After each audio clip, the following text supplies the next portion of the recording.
Chemistry chapter number 3 atom and molecule. अब question आता है what is the atom. Atom क्या होता है समझिए आप। यूनिवर्स का जो हर मैटर जो है, यूनिवर्स की एवरीथिंग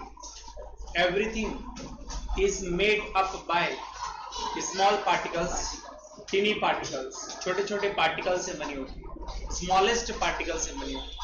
उन सारी स्मॉलेस्ट यूनिट को क्या कहते हैं? एटम्स कहते हैं। Atom is the very smallest particle of the matter. It cannot be seen by our naked eyes. उसको आंखों से नहीं देख सकते, इतना छोटा पार्टिकल होता है। ठीक समझ में आ रहा है? तो smallest particle of the matter, it can not be seen by our naked eyes. Every matter of our universe is made up by the atom. सारी यूनिवर्स की सारी चीजें एटम से बनी होती है। क्लियर हुआ? The shape of the atom is spherical. गेंद की तरह गोल होता है। एटम गेंद की तरह क्या होता है? गोल होता है, स्फेरिकल होता है।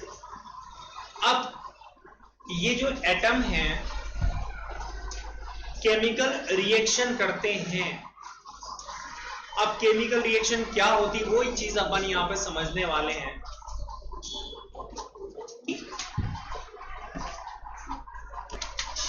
एटम जो है वो केमिकल रिएक्शन करते हैं। अब केमिकल रिएक्शन क्या होती है? Atom can take part in chemical reaction. Chemical reaction अभी सिर्फ इतना समझिएगा कि एक से ज्यादा एटम एक जैसे भी हो सकते हैं, ठीक है, डिफरेंट भी हो सकते हैं, वो कंबाइन होते हैं, जुड़ जाते हैं, कंबाइन होते हैं, ठीक है, और एक नया पार्टिकल बना लेते हैं, उसको मॉलिक्यूल कहते हैं। मतलब एटम कंबाइन होंगे तो क्या बनेगा? मॉलिक्यूल। और एटम जो है वो सबसे smallest particle of the matter is known as the atom. Atom can take part in chemical reaction and combine two or more than two atoms to form a new particle of the matter. This is called the molecule. मतलब atom वो chemical reaction में participate करता है और नया particle बनाता है जिसको क्या कहते हैं आप? मॉलिक्यूल कहते हैं। मतलब मॉलिक्यूल एटम से बना है। तो आपको क्या लगता है साइज किसका छोटा होना चाहिए? एटम का। और मॉलिक्यूल का साइज बड़ा होना चाहिए। ठीक समझ में आ रहा है? अब एक एग्जांपल लेते हैं, देखिए आप ध्यान से। अगर मैं यहां पर लिख रहा हूं H, तो ये हाइड्रोजन का सिर्फ एक एटम है, और यहां लिख रहा हूं O, तो ऑक्सीजन का सिर्फ एक एटम है। फिर लिख रहा हूं मैं H, तो ये हाइड्रोजन का दूसरा एटम है। और तीनों से अगर मैं रिएक्शन करवाऊं, अब रिएक्शन एक्चुअल होती क्या वो चीज समझने वाले हैं, और तीनों की रिएक्शन से एक नया पार्टिकल बन जाएगा जिसे क्या कहते हैं? वाटर का मॉलिक्यूल कहते हैं बेटा। मतलब वाटर मॉलिक्यूल कितने एटम से बना हुआ है? हाइड्रोजन के 2 एटम से और ऑक्सीजन का 1 एटम, मतलब total 3 number of atoms, 3 atom से बना हुआ है पानी, वाटर का एक मॉलिक्यूल। अब उसी प्रकार से मैं बात करता हूँ मीथेन गैस। मीथेन गैस में अगर मैं एक कार्बन लेता हूँ और 4 हाइड्रोजन के एटम्स लेता हूँ अलग अलग, तो टोटल नंबर ऑफ एटम्स कितने हो गए? 5। इनकी रिएक्शन होगी। अब रिएक्शन क्या होगी पूरा समझने वाला है, समझा है ना? अभी तो बस इतना समझिए कि इनके बीच में रिएक्शन होने वाला है, कंबाइन होने वाला है, और यहाँ पर क्या बनने वाला है? मीथेन गैस का एक मॉलिक्यूल बनने वाला है। समझ में आ रहा है सभी को? मतलब एटम कंबाइन होते हैं, केमिकली कंबाइन होते हैं, तो क्या बनता है? मॉलिक्यूल बनता है। समझ में आ रहा है? आप ध्यान से देखिए, कभी इतना 2 हाइड्रोजन एटम भी कंबाइन हो जाते हैं और हाइड्रोजन गैस का एक मॉलिक्यूल बनता है।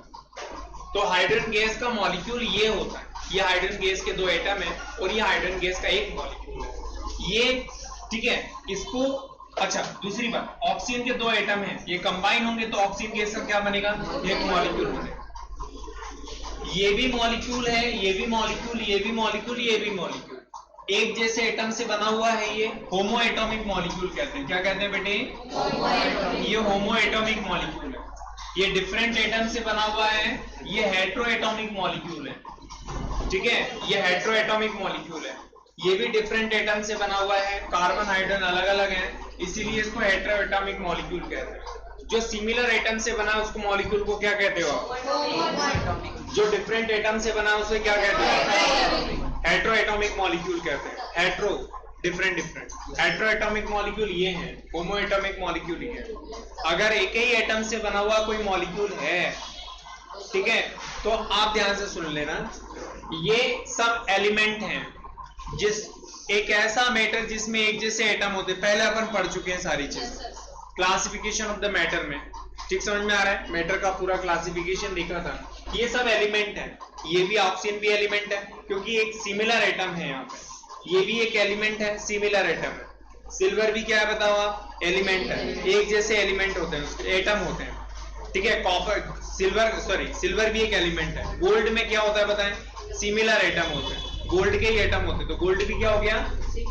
एलिमेंट हो गया। मतलब एलिमेंट वो मैटर होता है जिसमें एक जैसे एटम होते हैं। अगर मैं ऑक्सीजन की बात करूं तो ऑक्सीजन में ऑक्सीजन की एटम होते हैं, तो वो क्या हो गया? एलिमेंट। सिल्वर में सिल्वर के एलिमेंट होते हैं, तो क्या हो गया? एलिमेंट। ऑक्सीजन में ऑक्सीजन के एटम होते हैं, तो क्या हो गया? एलिमेंट। लेकिन वाटर में क्या होता है? वाटर में अलग अलग एटम्स हैं, मतलब ये क्या हो गया? कंपाउंड हो गया। वाटर एक कंपाउंड है, समझ में आ रहा सभी को? एलिमेंट और कंपाउंड, ये एलिमेंट है, ये एलिमेंट है, लेकिन ये क्या बताओ आप? कंपाउंड। अब समझ में आया आपको? ग्लूकोज क्या बताओ आप? ग्लूकोज है कंपाउंड, और ग्लूकोज का एक छोटा सा पार्टिकल है जिसको मॉलिक्यूल कहते हैं, जो आंखों से नहीं दिखता। मतलब अगर पानी के एक मॉलिक्यूल को मैं देखना चाहूं तो दिखाई देगा क्या? लेकिन इनफाइनाइट मॉलिक्यूल कहां? एक ग्लास में भर लूं, इनफाइनाइट मॉलिक्यूल ग्लास में ले लूं तो वो पानी विजिबल हो जाएगा, दिखाई देने लग जाएगा। एक मॉलिक्यूल का साइज बहुत छोटा होता, दिखाई नहीं देता। एक एटम का साइज बहुत छोटा होता, दिखाई नहीं देता। इसलिए हमारे देखिए, ये हम जहां पर जिस हॉल में बैठे हुए हैं, यहाँ पर इनफाइनाइट मॉलिक्यूल हैं गैसों के, इनफाइनाइट मॉलिक्यूल हैं गैसों के, बहुत सारे दिखाई दे रहे हैं कि आपको बताइए? बिकॉज ऑफ साइज इनका बहुत छोटा है और डिस्टेंस बहुत ज्यादा है, समझ में आ रहा है? और अगर यही मॉलिक्यूल या एटम कंबाइन हो जाएं तो वो मैटर आपको विजिबल होगा, दिखाई देने लग जाएगा। जैसे ग्लूकोज एक मॉलिक्यूल दिखाई नहीं देगा, लेकिन अगर मान लिया जाए इनफाइनाइट मॉलिक्यूल हाथ में ले लें ग्लूकोज के, तो वो ग्लूकोज मटेरियल आपको दिखेगा। समझ में आ रहा सभी को?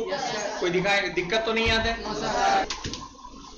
Atom is the smallest particle of the matter, smallest particle of matter. It cannot be seen by our naked eyes and its shape is spherical. There are three basic particles are in the atom: electron, proton and neutron. Electron has the negative charge, proton has the positive charge and neutron is completely neutral. It has no charge, no any charge. इसके ऊपर कोई charge नहीं होगा। And since the central part of the atom is called nucleus. इस nucleus के अंदर ये जो दो पार्टिकल हैं वो रहते हैं, प्रोटॉन एंड न्यूट्रॉन। और भी अदर पार्टिकल भी होते हैं न्यूक्लियस के अंदर।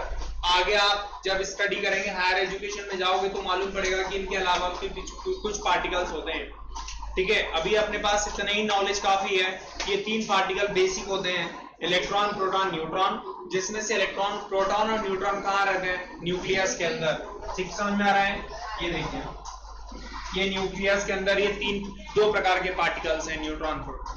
और इलेक्ट्रॉन जो होते हैं न्यूक्लियस के अराउंड रिवॉल्व करते रहते हैं, जैसे सन के अराउंड अर्थ रिवॉल्व करती है, ठीक है, अर्थ रिवॉल्व करती है, उसी प्रकार से इलेक्ट्रॉन भी सन न्यूक्लियस के अराउंड करता है। समझ में आ रहा सभी को? ये देखिए,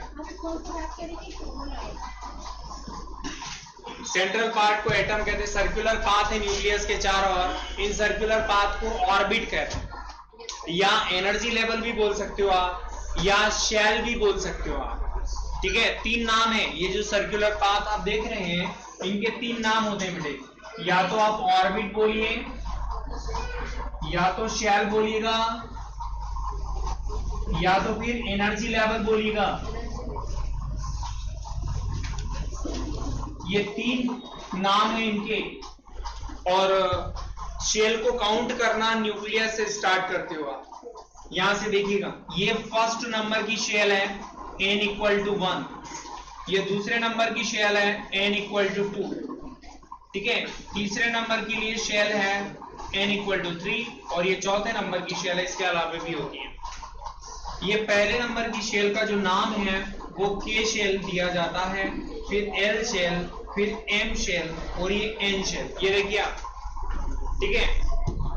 यहां पर ये फर्स्ट शेल ये है, second shell, third shell, fourth shell. First shell का नाम के, एल, एम, एन। समझ में आ रहा सभी को? कोई डाउट तो नहीं आता है? पक्का? ठीक। एटम का एटॉमिक नंबर क्या होता है? Number of protons, number of protons presented in nucleus of the atom. मतलब न्यूक्लियस के अंदर जितने प्रोटॉन होते हैं उनकी संख्या को उस एटम का एटॉमिक नंबर है। The number of protons presented in nucleus of the atom, that is called the atomic number of that atom. Atomic mass क्या होता है? समझिए, एटॉमिक मास। न्यूट्रॉन और प्रोटॉनों की संख्या को जोड़ दें, the sum of the number of protons and neutrons, the sum of the number of neutrons and protons is called atomic mass। उसको एटॉमिक मास कहते हैं। समझ में आ रहा सभी को? मतलब दोनों को जोड़ दोगे तो क्या आएगा? Atomic mass. क्लियर हुआ? Yes, sir. और टोटल प्रोटॉनों की संख्या को एटॉमिक नंबर है। क्लियर हुआ? Yes, sir. भैया मैंने डेफिनेशन लिखी है, देखिएगा। Atomic number, the number of protons presented in nucleus of the atom is called the atomic number of that atom. Atomic mass की डेफिनेशन है the sum of the number of protons and neutrons, ठीक है, of the atom is called the atomic mass of that atom. Example अपन लेना चाहते हैं, देखिए आप ध्यान से। एग्जांपल अपन बहुत सारे लेंगे। हाइड्रोजन एटम को ले लेते हैं अपन। हाइड्रोजन एटम, अब हाइड्रोजन एटम में न्यूक्लियस है, यहाँ पे एक प्रोटॉन है यहाँ पे और 0 न्यूट्रॉन है और एक के शेल होती है ओनली फॉर इसमें। एक साइंटिस्ट बोहर थे जिन्होंने कहा था कि किसी भी शेल में अगर नंबर ऑफ इलेक्ट्रॉन निकालना है तो 2n² का यूज करिए। बस किसका यूज करिए? 2n² का यूज करिए। अब कैसे बताता हूं, देखिए आप ध्यान से। सपोज करते हैं ये हो गई आपके पास के शेल, ये एल शेल, ये हो गई कौन सी? M shell. ठीक समझ में आ रहा है? Yes, sir. एम, और ये न्यूक्लियस हो गया। यहाँ पर फर्स्ट शेल के लिए एन की वैल्यू कितनी? 1। यहाँ पर 1 रख देंगे, इसके अंदर इलेक्ट्रॉनों की संख्या क्वांटिटी आ जाएगी। के शेल में कितने इलेक्ट्रॉन होते हैं? 2. ठीक है, यहां से देखिए ये दूसरे नंबर की शेल है तो n इक्वल टू कितना होगा? 2। ठीक है, तो यहां पर इलेक्ट्रॉनों की क्वांटिटी निकालनी है तो यहां पर इस फॉर्मूले में कितना रखना पड़ेगा? n equal to 2। ये 2 रख दीजिए। ठीक है, तो 2 रखोगे तो कितना आएगा? 2 2 4 4 2 8। मतलब यहां पर कितने इलेक्ट्रॉन होते हैं? 2। और यहाँ पर बाहर कितने? 1 2 3 4 5 6 7 8। आ रहा नहीं आ रहा है? पक्का समझ में आ रहा है? ठीक है, अब यहाँ पर थर्ड नंबर की शेल है n इक्वल टू 3।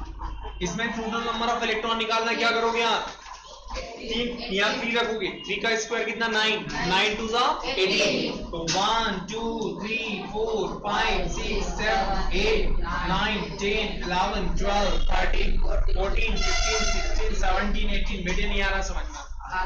ठीक है, 18 इलेक्ट्रॉन्स होते हैं। ठीक है, और आगे निकालना है तो n इक्वल टू 4 रखो, 5 रखो, 6 रखो, इस तरीके से। कोई डाउट तो नहीं आता है? तो कहने का मतलब ये हुआ कि पहली के शेल में ओनली 2 इलेक्ट्रॉन्स होते हैं, एल शेल में 8 इलेक्ट्रॉन्स होते हैं, फिर 18 इलेक्ट्रॉन्स होते हैं। कोई डाउट हो तो बता दीजिए। पक्का समझ में आ रहा है? ओके, तो यहाँ पे हाइड्रोजन एटम की मैं बात कर रहा हूं तो के शेल में इलेक्ट्रॉन कितने होने चाहिए? 2, लेकिन है कितने इसके पास? ओनली 1 इलेक्ट्रॉन होता है। बेटे देख लीजिए, 1 इलेक्ट्रॉन होता है यहाँ पे, देखिए। प्रोटॉन 1, इलेक्ट्रॉन 1, न्यूट्रॉन 1 भी नहीं। तो एटॉमिक नंबर कितना बताओ? 1। और दोनों का सम कर दोगे तो एटॉमिक मास भी कितना आ गया?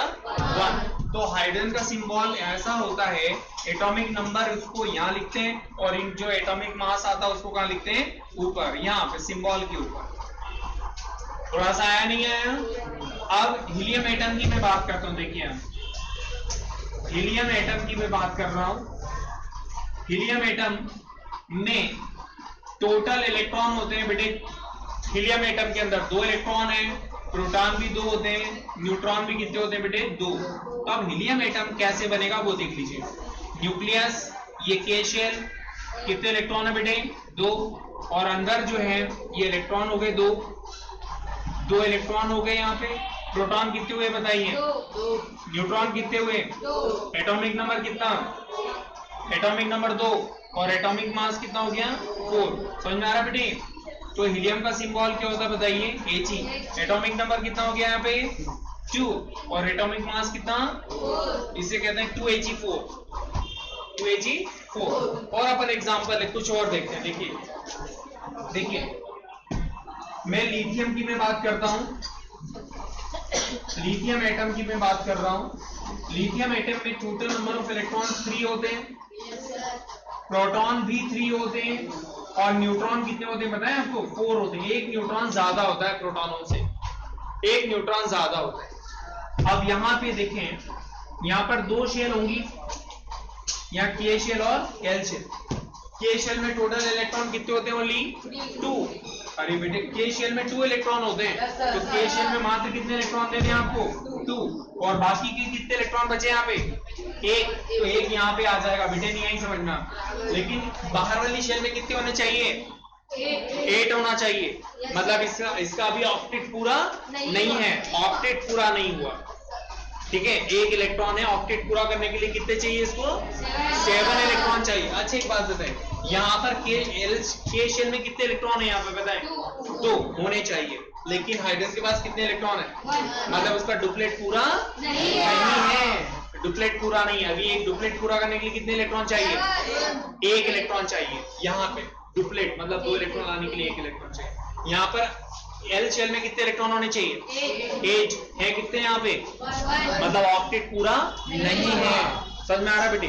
अब ऐसा एटम जिसका ऑक्टेट पूरा हो, डुप्लेट पूरा नहीं हो, क्या करेगा? या तो इलेक्ट्रॉन देगा या तो इलेक्ट्रॉन और इलेक्ट्रॉन देना और लेना ही केमिकल रिएक्शन कहलाता है। आप ध्यान से सुनना। इलेक्ट्रॉन, एक एटम अपना ऑक्टेट या डुप्लेट कंप्लीट करने के लिए दूसरे एटम के पास जाएगा और वहां से इलेक्ट्रॉन या तो लेगा या तो देगा या शेयरिंग करेगा, जिससे अपने वो ऑक्टेट और डुप्लेट को क्या करेंगे? कंप्लीट करेंगे और जिससे वो सारे एटम क्या हो जाएंगे? कंबाइन हो जाएंगे और क्या बन जाएगा? मॉलिक्यूल बन जाएगा। नहीं आ रही बेटे समझना? और इलेक्ट्रॉनों का लेना देना क्या कहलाएगा? केमिकल रिएक्शन कहलाएगा। केमिकल रिएक्शन कहलाएगा। किसको समझ में आ गया? जल्दी से आप। दो कोई भी एटम अपने ऑक्टेट या डुप्लेट पूरा करना चाहता है, तब वो क्या करेगा? दूसरे एटम से इलेक्ट्रॉन या तो लेगा या देगा या शेयर करेगा। और जितने भी एटम के बीच में पूरी प्रोसेस होती है, वो सारे एटम कंबाइन हो जाएंगे फोर्सफुली। अब फोर्सफुली कंबाइन क्यों होंगे वो भी मैं बताऊंगा। और सारे एटम जब कंबाइन हो जाएंगे तो क्या बन जाएगा बेटे? क्या बन जाएगा? मॉलिक्यूल बन जाएगा। समझ में आ रहा सभी को? मतलब एटम था, अपना डुप्लेट ऑक्टेट कंप्लीट करने के लिए एक से ज्यादा एटम के बीच में क्या होता है?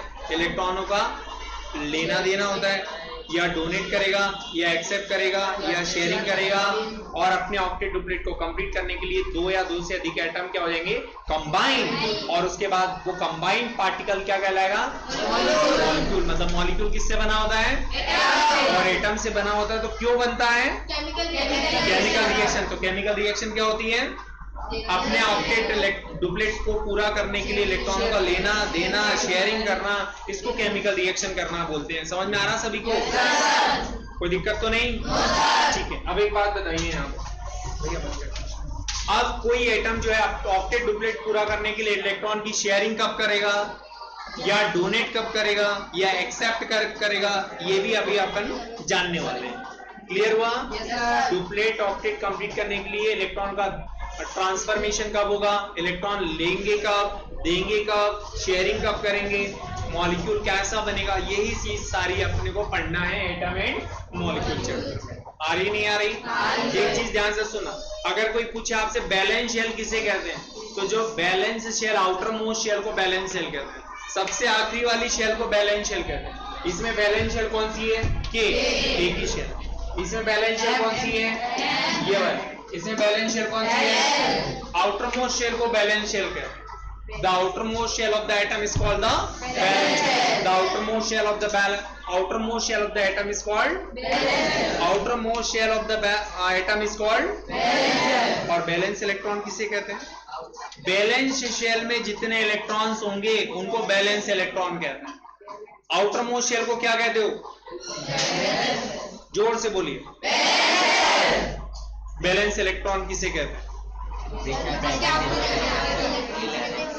Electrons presented in valence shell. Electrons presented in इन सबको क्या कहते हो आप? Valence shell. इसके पास बैलेंस शेल कौन सी? बैलेंस इलेक्ट्रॉन कितने? बैलेंस शेल कौन सी? बैलेंस इलेक्ट्रॉन कितने? बैलेंस शेल कौन सी? बैलेंस इलेक्ट्रॉन कितने? आ रहा नहीं आ रहा है?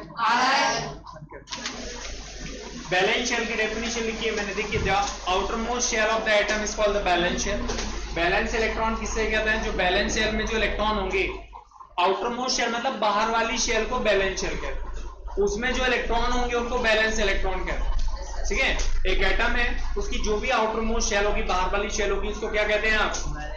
तो outermost shell of the atom is called the valence shell. Valence electron किनको कहते हैं? Electrons of valence shell. Valence shell में जो इलेक्ट्रॉन्स होंगे उनको क्या कहते हैं आप? बैलेंस इलेक्ट्रॉन्स कहते हैं। समझ में आ रहा सभी को? जोर से बोलो। ठीक है, कार्बन, नाइट्रोजन, ऑक्सीजन, फ्लोरीन। अब देखिएगा गाइस, एटॉमिक नंबर लिख रहा हूं यहाँ पे 1, इसका 2, लिथियम का 3, बेरिलियम का 4, बोरॉन का 5, कार्बन का 6, नाइट्रोजन का 7, ऑक्सीजन का 8, फ्लोरीन का 9। अब इलेक्ट्रॉनिक कॉन्फ़िगरेशन की मैं बात कर रहा हूं, तो K shell, L shell, M shell और ये N शेल। समझ में आ रहा सभी को? ये देख लीजिए गाइस, अब यहाँ पे देखिए, अब यहाँ पर ये एक इलेक्ट्रॉन यहाँ पर है, K शेल में 2 आते हैं, लेकिन एक ही है तो एक ही देना है आपको। यहाँ पर कितने 2 हैं तो 2, यहाँ पे डुप्लेट पूरा है, इसका डुप्लेट पूरा इलेक्ट्रॉन चाहिए भी नहीं, ना तो देगा ना तो लेगा। Okay, very good. यहाँ पर 3 इलेक्ट्रॉन है तो 2 यहाँ पे आना चाहिए और 1 यहाँ आना चाहिए। यहाँ पर 4 इलेक्ट्रॉन है, ठीक है, तो 2 और कितने? 2। ठीक है बेटे, अब यहाँ पे कितने? 5, 2 और कितने? 3। यहाँ पर बोलिए 2 और कितने? 4। Very good. यहाँ पर 2 और 5। Very very good. यहाँ पर 2 और 6। Very good. 2 और 7। बेटे नहीं आई समझ में? ठीक है, तो यहाँ पर बेटे डुप्लेट पूरा बस एक ही कंडीशन में, यहाँ डुप्लेट पूरा यहाँ पर है और बाकी यहाँ पर देखिए, यहाँ पर डुप्लेट पूरा नहीं है और यहाँ पर ऑक्टेट पूरे नहीं है। देखो आप, ये इलेक्ट्रॉन ना तो देगा ना तो लेगा, मतलब किसी से रिएक्शन मतलब कोई कंपाउंड नहीं बनाएगा। हीलियम के कोई कंपाउंड नहीं बनते, इसीलिए इसको नोबल गैस कहते हैं। नोबल मतलब लेजी, लेजी मतलब आलसी, जो रिएक्शन नहीं करती है। क्यों नहीं करती है? कोई पूछेगा क्यों नहीं करती है? बिकॉज अब डुप्लेट पूरा है, इलेक्ट्रॉन ना तो देगी ना तो लेगी। ये गैस कोई इलेक्ट्रॉन देना लेना नहीं करेगी, मतलब कोई रिएक्शन नहीं करेगी, कोई कंपाउंड नहीं बनेगा। आ रहा नहीं आ रहा है? पक्का? ओके, मॉलिक्यूल भी बनाना धीरे धीरे सीखेंगे।